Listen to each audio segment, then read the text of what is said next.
When I ran for president 4 years ago, I said we're in a battle for the soul of America, and we still are.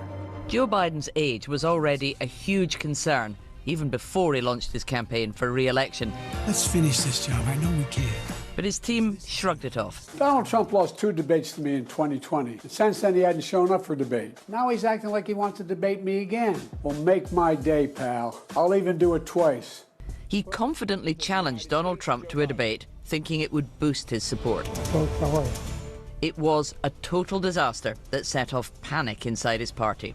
With the COVID, with dealing with everything we have to do with, look, if we finally beat Medicare. He tried to jog into a rally the next day, but soon gave up. A stronger performance here wasn't enough to reassure voters that he's up to the job. I give you my word as a Biden, I would not be running again if I didn't believe with all my heart and soul I can do this job. Because quite frankly,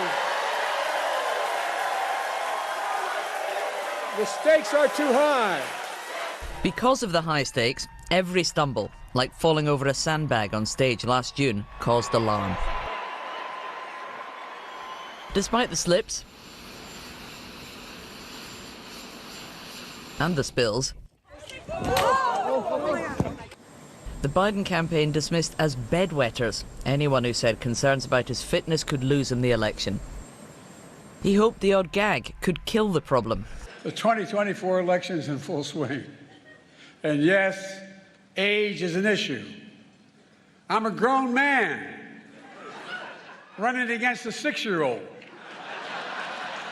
A vigorous performance in his State of the Union address in January silenced the critics within his own party for a while. Here's the simple truth. You can't love your country only when you win. But Republicans seized on and shared every moment. Like standing frozen among dancing people, looking lost and confused while meeting other world leaders, or having to be led off stage by Barack Obama at a party fundraiser. Under extreme pressure, the president knew he couldn't afford any more mistakes, as he then said this at a NATO summit. And now I want to hand it over to the president of Ukraine, who has as much courage as he has determination. Ladies and gentlemen, President Putin. Take a look at what happened. When Donald Trump was almost killed by an assassin's bullet, there was a chance he would command so much attention people would forget about Joe Biden. But as Mr. Trump got up and defiantly carried on, there was a striking contrast with a COVID-struck Mr. Biden pausing his campaign and making his weary way home. The president's fate was sealed when he stepped onto this stage. It was him who'd called for an early debate to try to reset the race. Yet his performance forced him to exit the election. Sarah Smith, BBC News, Washington.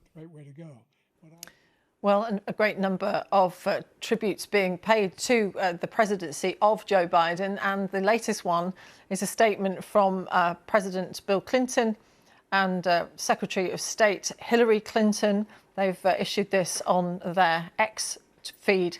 It says, President Biden has capped his extraordinary career of service with a presidency that's lifted America out of an unprecedented pandemic, created millions of new jobs, rebuilt a battered economy and strengthened our democracy. Goes on by saying that by any measure, he's advanced our founders' charge to build a more perfect union. And they thank him, along with millions of Americans, for all he has accomplished. They say that we're honoured to join the president in endorsing Vice President Kamala Harris, and we'll do whatever we can to support her. They finish by saying, we've lived through many ups and downs, but nothing has made us more worried for our country than the threat posed by a second Trump term. He's promised to be a dictator on day one, and the recent ruling by his servile Supreme Court would only embolden him further to shred the Constitution. They end by saying, now's the time to support Kamala Harris and fight with everything we've got to elect her. America's future depends upon it.